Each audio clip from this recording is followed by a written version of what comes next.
Boa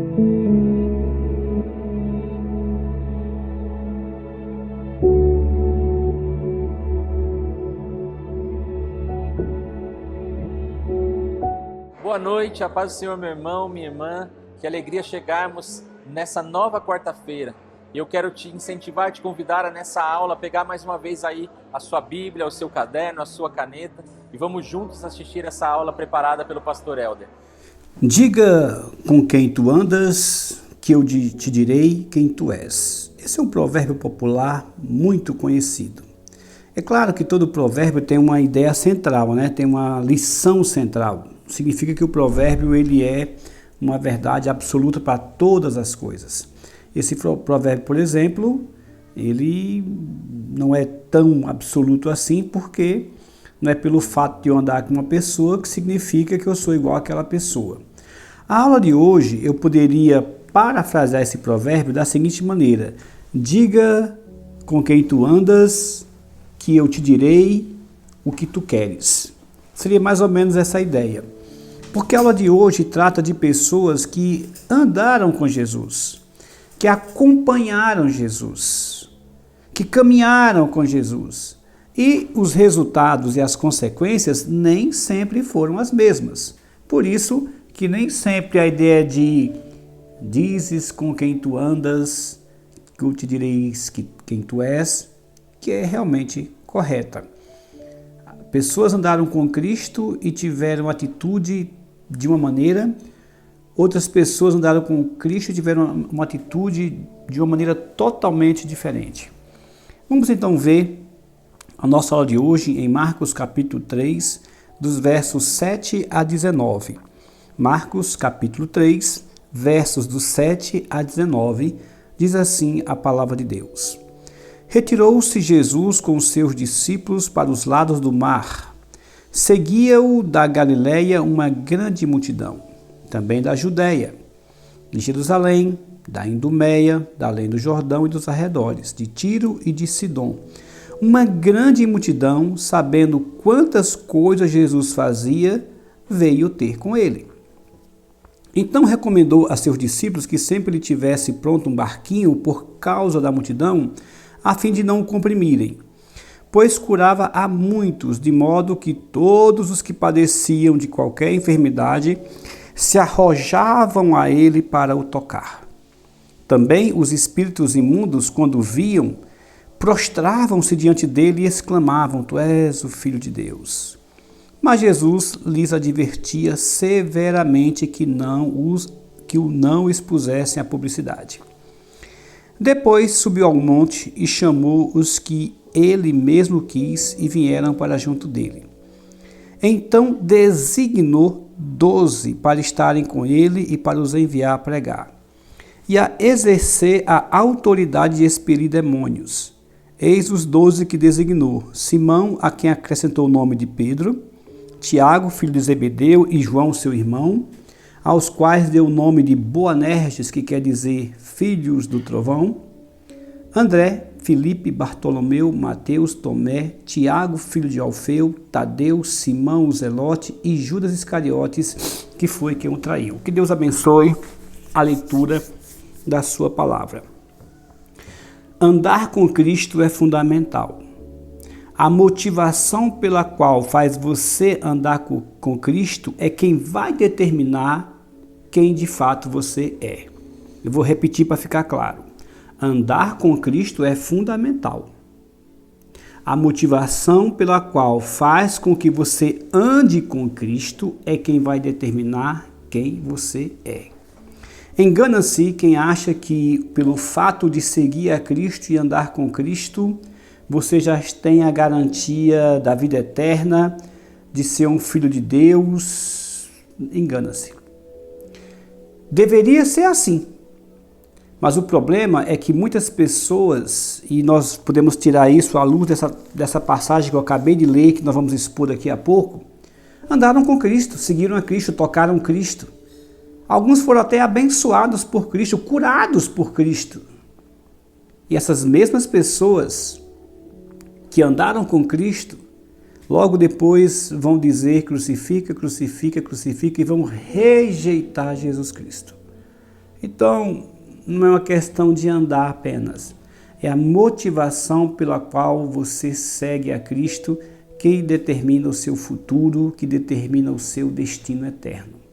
A motivação pela qual você segue a Jesus é que vai determinar o seu futuro e o seu destino eterno. Nessa passagem, nós podemos tirar 3 lições de 3 grupos que seguiram a Cristo. E os 3 tiveram, vamos dizer assim, resultados diferentes na sua caminhada. O primeiro grupo é o grupo que eu chamo da grande multidão. Versículo 7. Jesus se retira com seus discípulos para o lado do mar. Ele está na Galileia, ele não saiu da Galileia. Mas a Galileia seria como toda a região praiana, que tem as cidades próximas do mar e tem cidades não tão próximas assim do mar. Então Jesus saía de cidades à beira-mar para cidades um pouco afastadas do mar. Nesse caso aqui ele fez o contrário, ele saiu de alguma cidade um pouco mais afastada e foi para cidades à beira do mar. Tanto é que ele pediu para deixar um barquinho à disposição para pregar dentro do barco, no mar, por exemplo, na beira do mar. Por quê? Porque a sua voz poderia se expandir melhor ele estando no barco no mar. Essa grande multidão, diz o versículo 7, seguia-o da Galileia.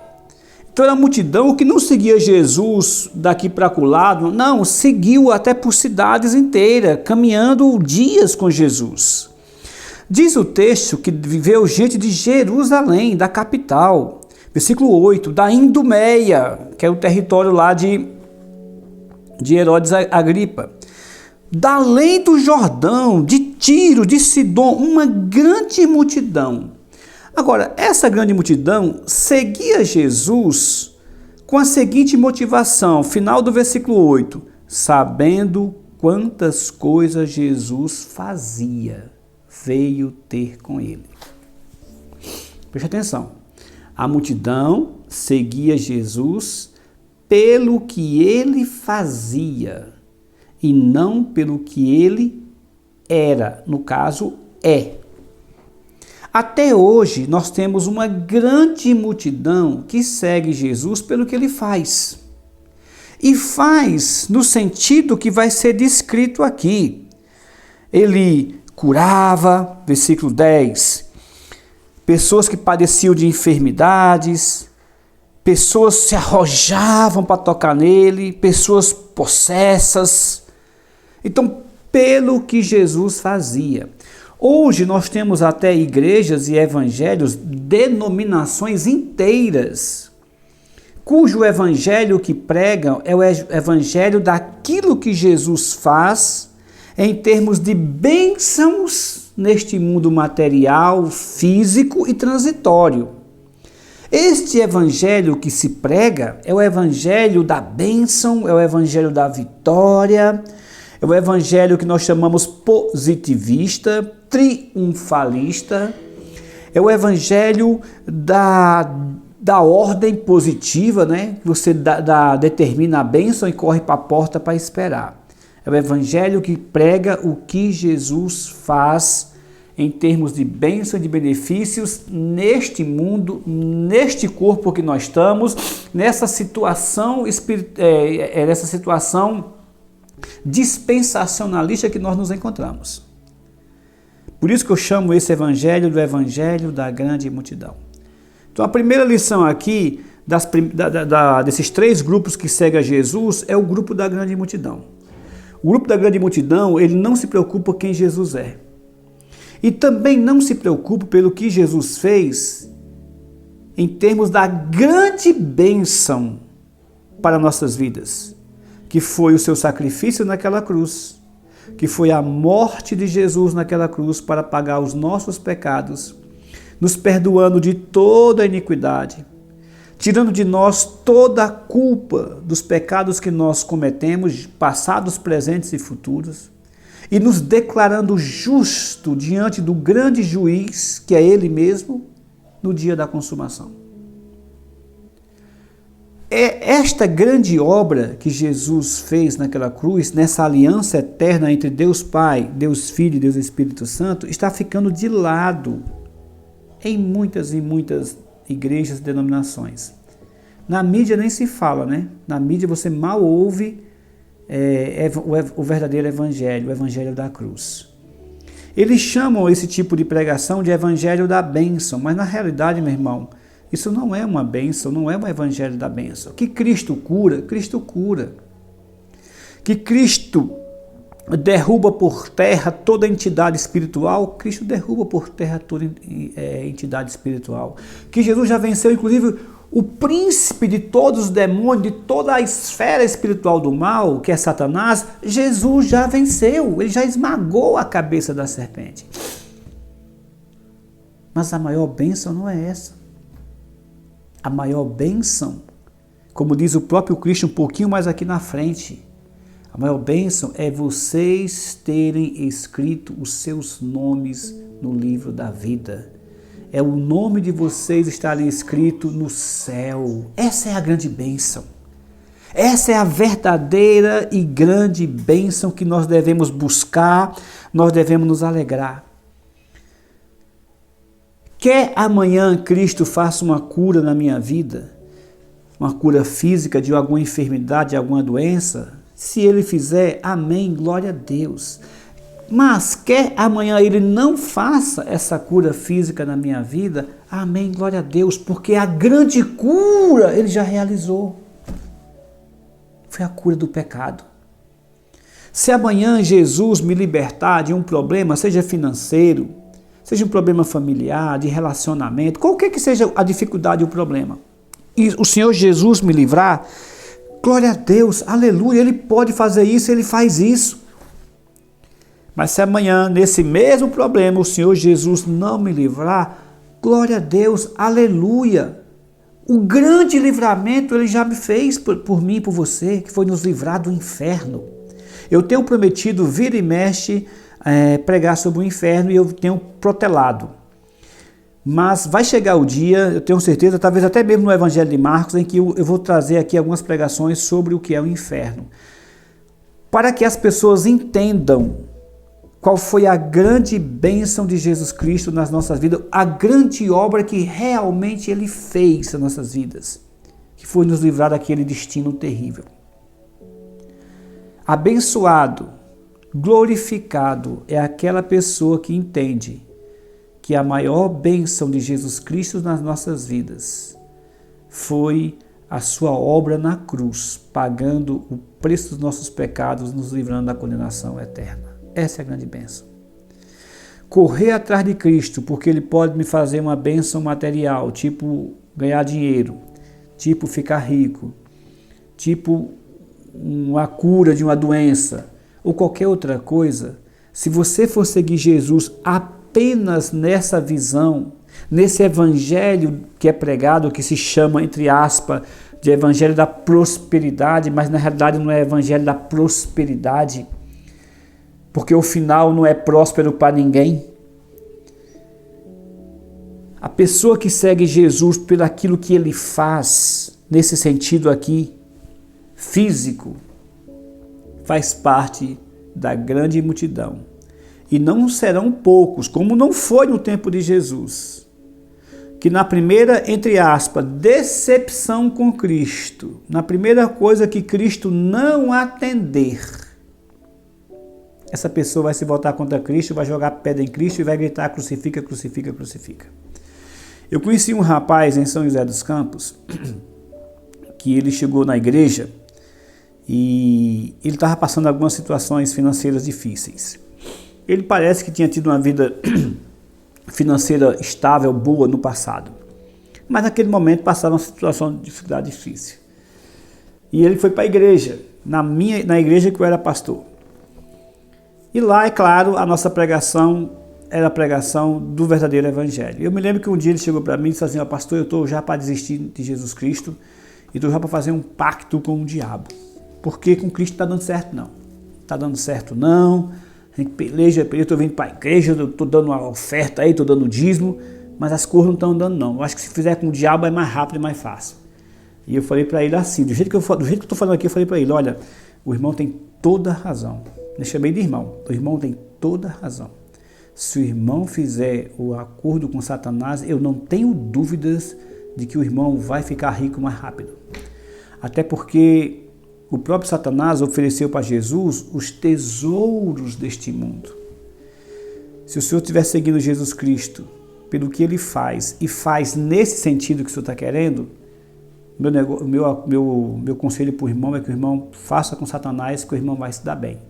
Agora, depois, quando chegar o dia de prestar conta com Deus, não exija nada de Deus, porque Ele não vai te dever nada. Você escolheu o que você queria? Era ganhar dinheiro? Ganhou, acabou.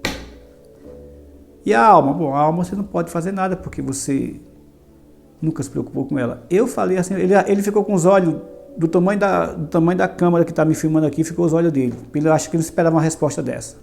Eu falei, não pode ter certeza que você vai ficar rico. Agora você vai perder sua alma. Eu não sei mais nem o nome dele, para ter ideia. Isso foi em 2006, se eu não me engano, 2007 mais ou menos. Não sei nem mais o nome dele, mas eu falei exatamente isso para ele. É aquelas pessoas que fazem parte da grande multidão. Mas há um segundo grupo. O segundo grupo aqui é o grupo dos demônios. Versículo 11 diz que também os espíritos imundos, quando ouviam, prostravam-se diante deles, clamavam, tu és o Filho de Deus.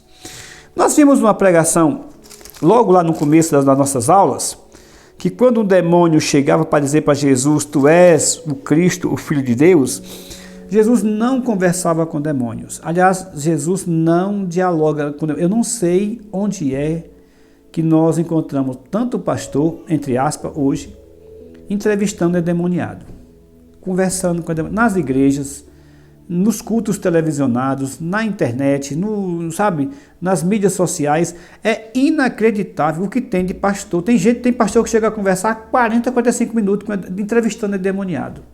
De onde é que tira esse método, essa prática? Eu não sei. Da Bíblia não é. Estas pessoas, com certeza, não leem a Bíblia, não estudam a Bíblia. Não é possível uma coisa dessa. Porque Jesus, que é o Filho de Deus, ele não conversava com o endemoniado. Por vários motivos. Primeiro que Satanás, demônios, a natureza deles é mentirosa. Eles mentem. Satanás, quando fala a verdade, ele fala para colocar uma mentira maior. Até quando ele fala a verdade, ele fala para mentir mais. Quer ver um exemplo? Quando Satanás disse para Adão e Eva, olha, foi assim que Deus disse, não comerei de toda a árvore do jardim? Está mentindo.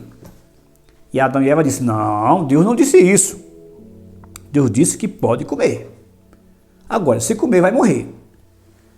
Aí Satanás disse, é certo que não morrerás. Outra mentira. Agora, preste atenção. Se você for lá em Gênesis, capítulo 3, Satanás vai dizer uma coisa. É que se Deus não quer que você coma, porque se você comer, vão abrir seus olhos. E como Deus, vocês vão ser conhecedor do bem e do mal. É outra mentira, mas com uma verdade colocada dentro dela. Qual é a verdade? É que eles iam conhecer o bem e o mal. Isso Satanás falou a verdade. Qual é a mentira? Que ia ser igual a Deus. Veja que até quando Satanás fala a verdade, ele fala para colocar uma mentira maior. Então, como é que tem pastores, missionários, presbíteros, diáconos, irmãos da igreja, entrevistando Satanás, entrevistando o demônio? Jesus não conversava com o demônio. Porque quando os demônios dizem, tu és o Filho de Deus, eles não dizem para testemunhar que Cristo é o Filho de Deus. Não. Quem testemunha que Cristo é o Filho de Deus, somos nós, pecadores redimidos, que testemunhamos que Jesus Cristo é o Filho de Deus. Por isso que Jesus não deixava o demônio falar. Demônio não prega evangelho. Nem anjo prega, quanto mais demônio. Nem os anjos pregaram o evangelho, quanto mais os demônios. Quem prega evangelho, quem fala do evangelho, sou eu, é você, meu irmão, minha irmã, pecadores redimidos, porque nós experimentamos a redenção. Existe um debate na teologia que, na minha opinião, esse debate não deveria existir, porque, na minha opinião, a Bíblia é clara nesse ponto, embora tenha alguns que ainda questionem, é a questão se a redenção alcançou os anjos. Eu sou da opinião que não. Quando os anjos pecaram, Deus separou os grupos. Aqueles que não pecaram permaneceram anjos de Deus, filhos de Deus diante de Deus.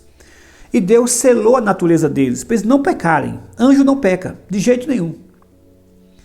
Mas aqueles que pecaram, os demônios, que Deus também separou, nem se chama mais de demônios, nem se chama mais de anjos. Você veja que os anjos caídos não são chamados mais de anjos. Os anjos caídos mudaram até de nome, agora são demônios. E Deus também selou a sua natureza. Para quê? Para não poder mais fazer o bem. Eles não têm possibilidade de fazer mais o bem. Nem os anjos têm possibilidade de fazer o mal e nem os demônios têm possibilidade de fazer o bem. Está dando para entender? Isso nós chamamos de natureza selada, que nós vamos ter essa mesma natureza na redenção, quando Cristo voltar. Natureza selada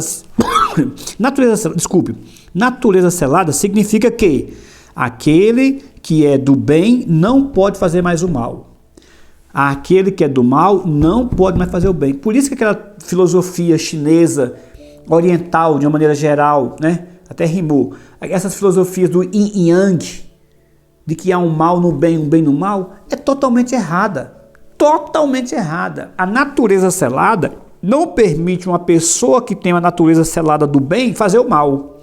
Como também não permite uma pessoa que tem a natureza selada do mal fazer o bem, que é o caso dos anjos.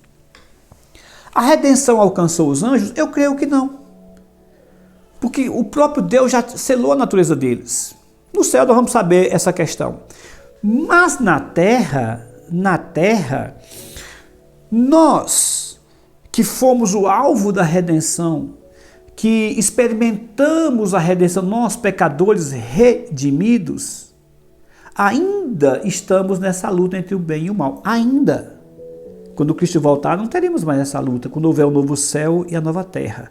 A redenção de Cristo não atingiu, na minha opinião, nem anjos e, é claro, muito menos demônios.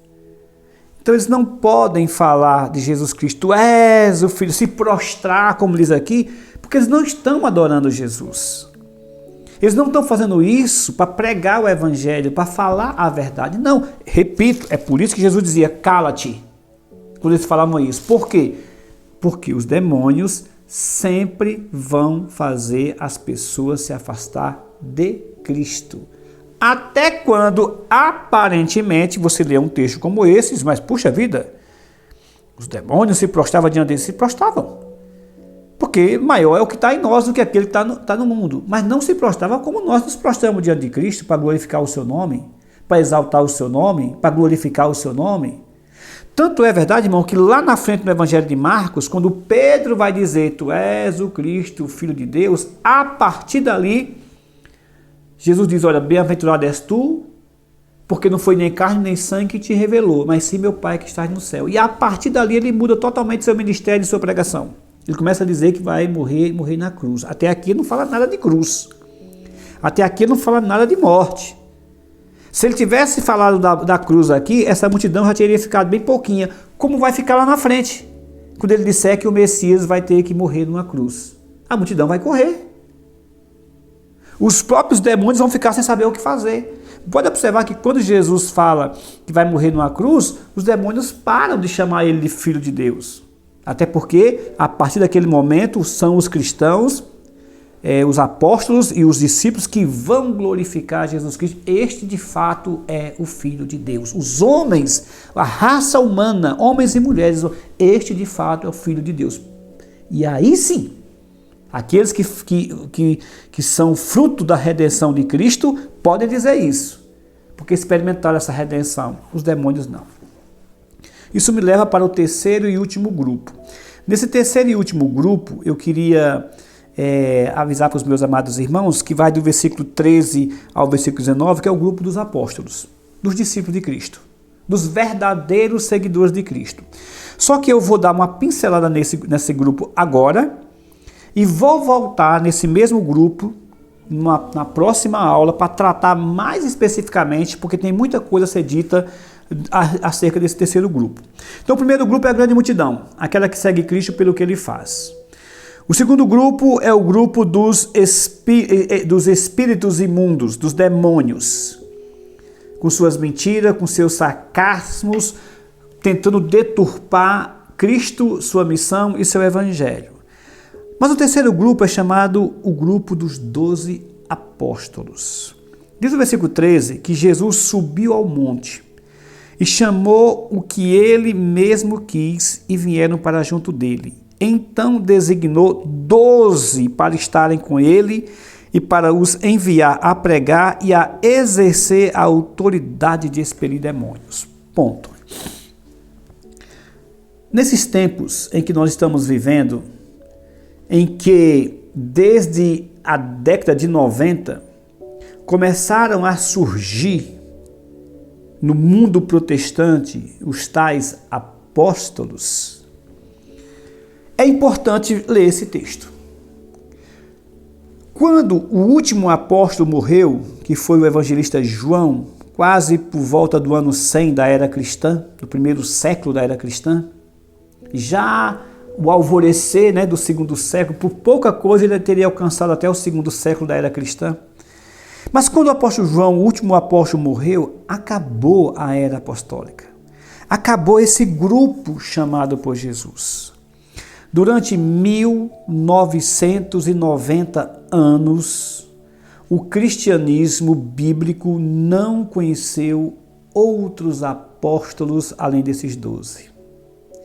Mas, há 20, 30 anos atrás, essa tradição milenar, essa tradição cristã foi quebrada. E hoje, pelo que eu ouvi falar, nós temos mais de 120 apóstolos no Brasil. Pelo que eu ouvi falar, e olha que já faz tempo que eu ouvi isso, não sei se está desatualizado, mas tinham 120, entre aspas, apóstolos no Brasil. Não é verdade que exista uma sucessão apostólica, como a Igreja Católica criou no ano 607 da era cristã. Não é verdade. Nem há uma sucessão apostólica ininterrupta, como prega o catolicismo romano, e nem existe apóstolos nos dias de hoje nesse termo e nessas condições que estas pessoas foram chamadas. Então eu vou explicar rapidamente para encerrar esse estudo e na próxima aula eu volto para tratar mais desse assunto. Quais são os motivos que eu posso afirmar bíblicos pelos quais não temos apóstolos hoje? Primeiro, é que para ser um apóstolo, do jeito que os 12 foram, exige o que nós chamamos de algumas qualificações bíblicas na revelação de Deus. A primeira coisa está aqui, é que para ser um apóstolo, como os 12 foram chamados, você tinha que ser obrigatoriamente chamado diretamente por Jesus Cristo. Você não pode ser chamado de apóstolo porque o pastor da sua igreja recebeu uma revelação e disse que você vai ser apóstolo. Você não pode ser chamado de apóstolo porque o seu pai diz que você deve ser apóstolo, ou porque o pastor tal quer que você seja apóstolo, ou porque a igreja quer que você seja apóstolo, ou porque você entendeu que tem que ser apóstolo. É impossível. O primeiro critério para ser um apóstolo, como os 12 foram, é que Jesus chamou para si aqueles a quem ele mesmo quis. É o que o texto diz, Depois subiu ao monte e chamou os que ele mesmo quis. Havia muitos, ele chamou aqueles. Então, para ser apóstolo, tem que ser chamado diretamente por Jesus Cristo. Aí você vai dizer, mas e o apóstolo Paulo? Paulo afirma categoricamente que ele foi chamado diretamente por Cristo, lá em Gálatas. Não sou apóstolo, não vi Jesus. Quem me ensinou o evangelho foi Jesus. Gálatas capítulo 2, o apóstolo Paulo declara isso. Foi Cristo que me chamou. Mas não é só Paulo que fala. Lucas dá testemunho no livro de Atos dos Apóstolos, capítulo 9. Quando o próprio Cristo diz, este é um instrumento. Vou ler para você, vamos lá. Atos capítulo 9, Atos capítulo 9, versículo 15, quando o apóstolo Paulo vai no caminho de Damasco. Mas o Senhor lhe disse: vai, porque este é para mim um instrumento escolhido para levar o meu nome perante os gentios e reis, bem como perante os filhos de Israel. Ou seja, Paulo foi chamado diretamente por Cristo e está registrado na Bíblia, não só por Paulo, mas também no livro de Atos dos Apóstolos. Foi Jesus quem me escolheu, foi Ele que me separou, foi Ele que me chamou. É só você ler Gálatas capítulo 2 que você encontra também a passagem. Então esse é o primeiro critério, ser chamado diretamente por Cristo. Segundo, tinha que ser 12. Havia centenas, talvez já tivesse chegado a milhares de discípulos de Cristo, mesmo nesse grupo aqui. Mas ele chamou 12. E quando Judas Iscariotes morreu, os apóstolos no livro de Atos vão entender que teria que escolher outra pessoa para completar. Por quê? Porque Jesus tinha chamado 12. Então, apóstolo no sentido da palavra tinha que ser somente 12. Você vai encontrar isso no livro de Atos dos Apóstolos, capítulo 1, dos versos 15 ao 26. Eu não vou ler todo o texto, porque é um texto longo, e você também conhece o texto, eu tenho certeza disso, mas só para você ler, só para você entender, eles escolhem 2 pessoas, versículo 23, Atos 1, 23. Então propuseram 2, José, chamado Barsabás, cognominado Justo, e Matias. E orando disseram: Tu, Senhor, que conhece o coração de todos, revela-nos qual destes 2 tem escolhido para preencher a vaga neste ministério e apostolado, do qual Judas se transviou, indo para o seu próprio lugar. E os lançaram em sorte, e vindo a sorte recair sobre Matias, sendo então votado o lugar com os 11. Ou seja, os 11 junto com Matias seriam 12, porque tem que ser 12. No Brasil nós vamos ter que escolher aí quem são os 12, que já tem 120. Enfim, 12 apóstolos. A terceira coisa é que para ser um apóstolo, como os apóstolos realmente foram, você tinha que ser testemunha ocular da ressurreição de Jesus Cristo. Se você não fosse testemunha ocular da ressurreição, você não poderia ser apóstolo. 1 Coríntios capítulo 9, o apóstolo Paulo vai dizer: não sou eu porventura livre? Não sou apóstolo? Não vi Jesus nosso Senhor? Acaso não sois fruto do meu trabalho? Ou seja, para ser um apóstolo de Jesus Cristo, teria que ser testemunha ocular da ressurreição do Senhor e do Salvador Jesus Cristo. Você não poderia ser chamado de, e não pode ser chamado de apóstolo nessa expressão da palavra, se você não fosse testemunha ocular da ressurreição de Cristo. Qual dessas pessoas, depois de João, foi testemunha ocular da ressurreição de Cristo? Ninguém. Por isso que não se pode ser chamado de apóstolo.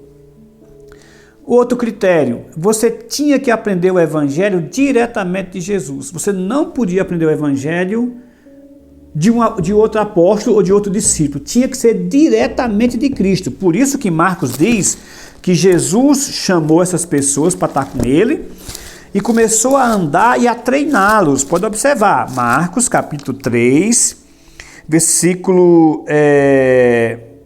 13 em diante, que eu acabei de ler, né? Ele chama, então designou 12 para estarem com ele, versículo 14, designou 12 para estarem com ele, para enviar e a pregar.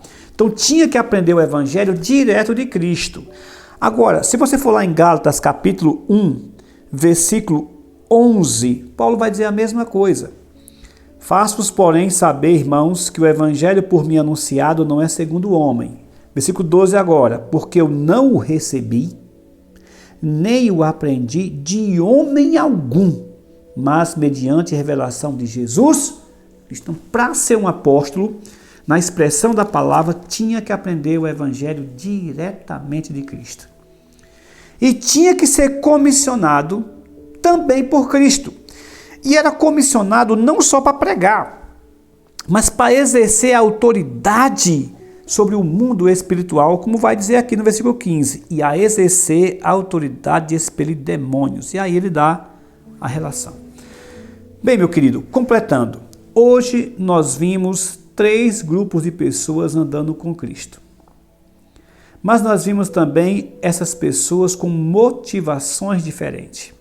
A grande multidão que seguia Cristo pelo que ele faz e faz em termos de bênção neste mundo. Muitos dessa multidão não continuaram a sua caminhada com Cristo. Pelo contrário, até se voltaram contra ele. O segundo grupo é o grupo espiritual dos demônios, dos espíritos malignos, sempre pronto a enganar, sempre pronto a confrontar, sempre pronto a intervir na obra. É interessante como os demônios sempre estão onde o evangelho é pregado. É incrível. E nós temos que ter a sabedoria de saber que esse grupo nunca se preocupa em falar a verdade nem a glória de Deus. O mundo espiritual do mal tem que ser totalmente rejeitado por pastores, por cristãos e pela igreja como um todo. E o terceiro e último grupo é o grupo dos 12. Aqueles 12 homens que deixaram seu nome e seu legado na história. 12 pescadores desconhecidos que se tornaram mais conhecidos no mundo, tanto material como no mundo imaterial, invisível, espiritual, porque seguiram o Senhor e Salvador Jesus Cristo. Que Deus nos abençoe.